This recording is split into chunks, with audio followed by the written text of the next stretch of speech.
it's another day for you and me in paradise.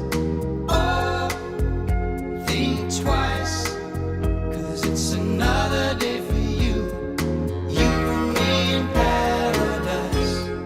The Friends of the Homeless Shelter has been open since October 31st of 2005, and in that time we have served well over 2,000 men, women, and children in Tuscarawas County. And we are trying to improve on our programming, and we've learned a lot over that amount of time as to what the needs of a homeless person are. For a long time, we thought that just getting them into stable housing, getting them a job, that's all they need. They just need a fresh start. But there are many other conditions associated with homelessness. In Tuscarawas County, there is a minimum of 60 to 75 homeless individuals every day, 365 days a year, who are housed in one of our 4 shelters in the county. That'd be the Friends of the Homeless, Pathway to Wellness Recovery Center, which is 5 adult men. Harbor House has 2 shelters, a domestic violence shelter and a substance abuse shelter for women. But we think that the actual number of homelessness exceeds that. It's very difficult to access actual numbers, as there are many who stay temporarily with relatives. They may be couch surfing among friends and family, staying temporarily in a crash house. They're in jail, mental health crisis units, or people that are released from jail and have nowhere to go. They sleep under bridges, in drain pipes, tents, wherever they can find some type of temporary shelter to keep them dry and as warm as they probably can. There are many conditions associated with homelessness, and depending on the person's background, family history, legal history, level of education, what the homeless need most is affordable housing, employment opportunities, education, mental health, and physical health care. Tuscarawas County's public housing ability is insufficient. The housing situation for impoverished people has only gotten worse over the past few years and will continue, as we see in the same vein as the gas and oil companies are expanding their facilities in Tuscarawas and surrounding counties. We're seeing more in the surrounding counties that are servicing with the oil and gas companies.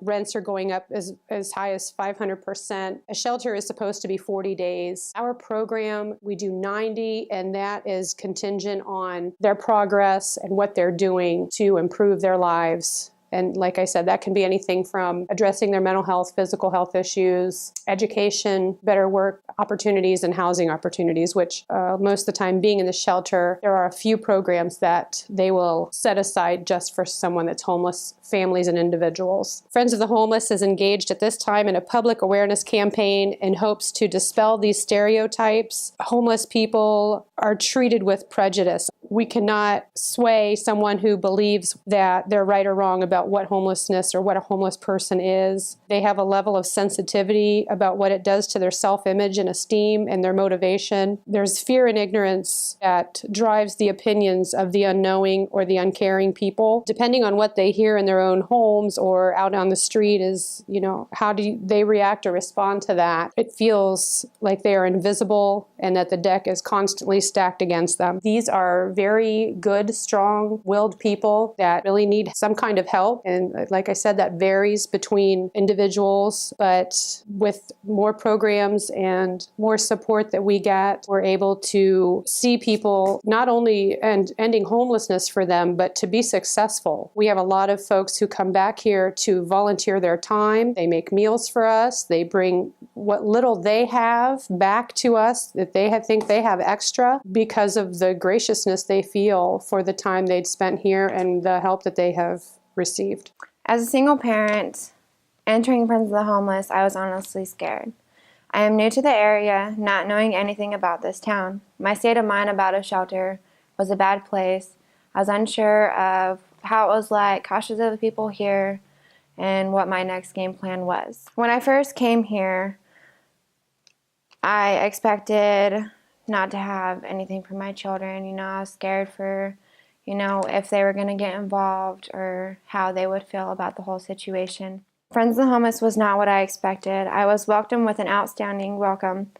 Everything was shown around my new living area, and it was more presentable than I had thought. They have Stark State girls that come here and provide us with programs, get us interacted with each other, get us to know each other, It also helps having one-on-one communication to where we can open up and feel more comfortable. It brightens up the children because I get them involved. They have group activities. If you're in need and help, Friends of the Homeless is where you need to be. Once I get on my feet and leave here, I'm probably going to come back here and donate some time for all they've done for me. I think that's only right, that you give back what's, people help you. I believe in karma, that it should come back. And I know there's a lot more unfortunate people out there than me. And it's been a wonderful experience, honestly, for me being here. When I was in need, they gave me a place to stay and hope for the future, that there was more for me out there when I felt hopeless. If you want help, there's help here. You're going to get out of what you put in. And if you make an effort, there's so many wonderful people here that work with you to help you get back on your feet. And, if you decide to take the other path and not do anything, well, if you don't do anything, nothing comes upon anything. But I know for myself, it's been one positive thing after another, and I'm very grateful to be here and allow me in this home and to be part of the programs. It's just helped me. I can't say enough about how much it's actually helped me attitude-wise, mentally, the support. And if you need help, call. I know they're kind of crowded right now, but get on the list and don't give up. It's a good place to come if you need some help. What I've been through, anybody can go through it. And if you need help, this is the place to come, because they will get you moving in the right direction, getting on with your life and through this rut.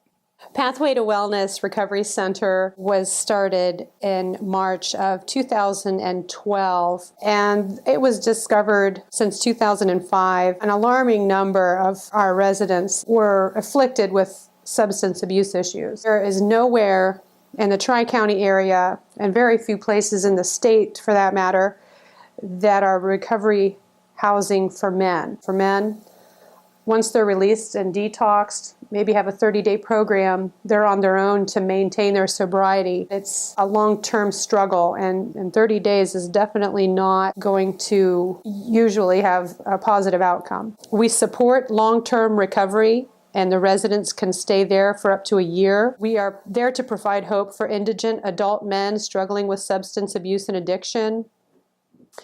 Currently, we reflect the best practices in the field of recovery. We utilize a holistic, evidence-based approach, and we do that in addressing the physical, psychological, emotional, and spiritual aspects of the men's lives. And we use that in conjunction with community treatment providers.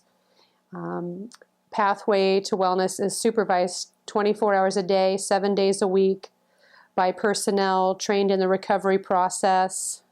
They have to adhere to a nightly curfew and agree to submit to random drug screenings there. They have a recovery plan, and that's individualized per person according to the needs and strengths of that gentleman. So just knowing that we have not only the support of the community and our county government, but also the support of the past residents, I think that says a lot for our Pathway to Wellness Recovery Center.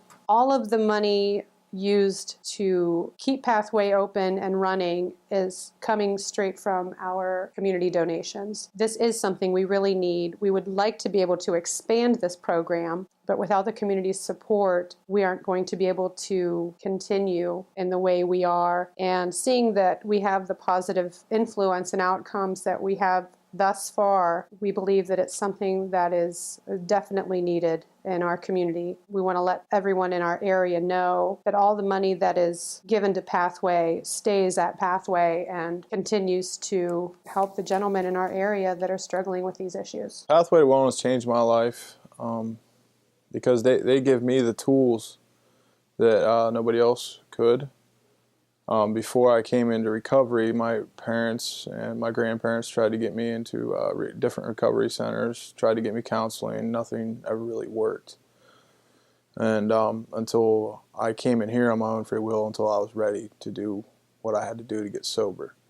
And this place gave me that by keeping me accountable for my actions.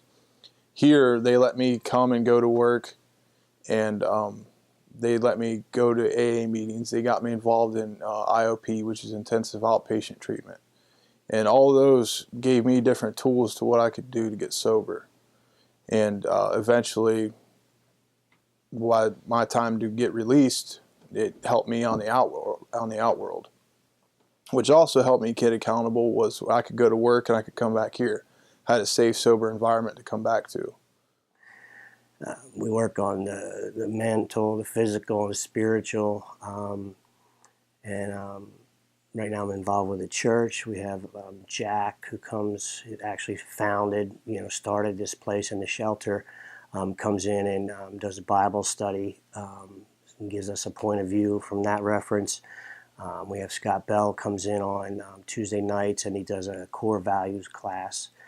And then besides that, we have counseling and AA, and I have a mentor. So, I have a lot of tools now to work with. So, I've been here, I'll be here a year in March. So it's a really good place to be. It's really helped me a lot. Right now, I'm a year and 3 months clean. And I moved out of here on September 30th, so I was a little shy of a year because you can stay in this program up to a year. And after that, I had moved in with my family that I had left. I have a fiance and a 4-year-old son, and I had left them to go do drugs and go party, and partying was more important to me. Until I got into this program and I seen how much I'd wrecked my life and my loved ones around me, because they call this a family disease. And it took me almost all that year to be able to even see my son and talk to him. So I got to move back in with him, and I got a fantastic job. I got a great life today. And it's all because of this program. I was able to achieve the things I wanted to achieve, like a driver's license, a good job, get my family, all the things that somebody wants out of life, I got because of this program. This has given me the place I need to be to get my life back in order and start living again. I struggled with it for years. I've used drugs and alcohol ever since I was 15 years old. And I was a daily user. And no matter what my parents or anybody or a friend or family member told me, I wouldn't listen until somebody hits their absolute rock bottom. Everybody has a different bottom. Some people don't have one until they're 6 feet under, which is very sad to say, but it's the truth. I would say if somebody sat down with me, I would tell them my story on where I was, where I've been, and my rock bottom, and hopefully they could see that they don't have to get to that place, and that there is help out there. A place like this, there's AA, there's NA, there's counseling, there's IOP, there's tons of help if you want it. You just have to surrender and have just a little bit of willingness to be able to do it.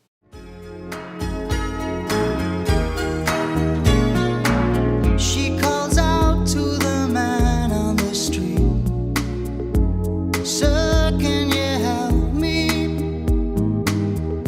It's cold and I'm nowhere to sleep.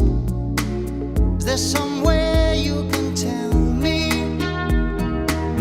He walks on, doesn't look back. He pretends he can't hear her, starts to whistle as he crosses the street. Seems